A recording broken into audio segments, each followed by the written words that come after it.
ஒரு லட்சம் வெள்ளி நீங்க சம்பாதிக்கணும்னு நினைச்சீங்கன்னா இந்த 2 மெத்தடை ஃபாலோ பண்ணீங்கன்னா தாராளமா சம்பாதிக்கலாம்.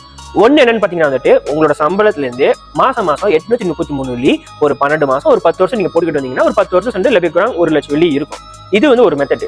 ரெண்டாவது மெத்தட் என்னன்னு பாத்தீங்கன்னா ஒரு 500 வெள்ளியில வந்துட்டு ஒரு பிரைம் லொகேஷன்ல நல்ல ஒரு கேபிட்டல் அப்ரிசியேஷன் இருக்கிற லொகேஷன்ல வந்துட்டு ஒரு இன்வெஸ்ட்மெண்ட் ப்ராப்பர்ட்டி வாங்கி போட்டீங்கன்னா நீங்க ஒரு 10 வருஷம் சென்று அந்த ப்ராப்பர்ட்டி விற்கிற மூலியமா வந்துட்டு ஒரு 1 லட்சம் வெள்ளியில இருந்து 2 லட்சம் வரைக்கும் கேபிட்டல் அப்ரிசியேஷன் எதிர்பார்க்க முடியும். அண்ட் இந்த 10 வருஷத்துல உங்க வீட்டு காசு நீங்க கட்டியிருக்க மாட்டீங்க, உங்களுக்கு மாசம் ஒரு ப்ராஃபிட்டும் கிடைக்கும். அது மட்டும் இல்லாம இந்த மாதிரி ப்ராப்பர்ட்டி வாங்குறதுக்கு நீங்க முன் பணம் போட தேவையில்ல, ஃபர்னிஷிங் இருக்கு, லீகல் ஃபீ கட்ட தேவையில்ல, இந்த மாதிரி நிறைய விஷயங்கள் இருக்குது.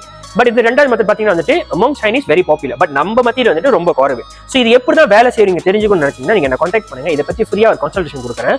பட் இந்த மாதிரி வந்துட்டு ஒரு வீடு வாங்கணும்னா உங்களோட மினிமம் சேலரி வந்துட்டு ஒரு 4000க்கு மேல இருக்கணும். ஒருவேளை நீங்க சிங்கப்பூர்ல வேலை செஞ்சீங்கன்னா வந்துட்டு உங்களோட சிங் டாலர் 1800 மேல இருந்துச்சுன்னா இந்த மாதிரி ஒரு இன்வெஸ்ட்மெண்ட் ப்ராப்பர்ட்டி வாங்கி போட்டு உங்களாலையும் வந்துட்டு ஒரு பேசிவ் இன்கமும் சம்பாதிக்க முடியும். ஒரு 10 வருஷத்துல வந்து நல்ல ஒரு கேபிட்டல் அப்ரிசியேஷன் உங்களுக்கு கிடைக்கும்.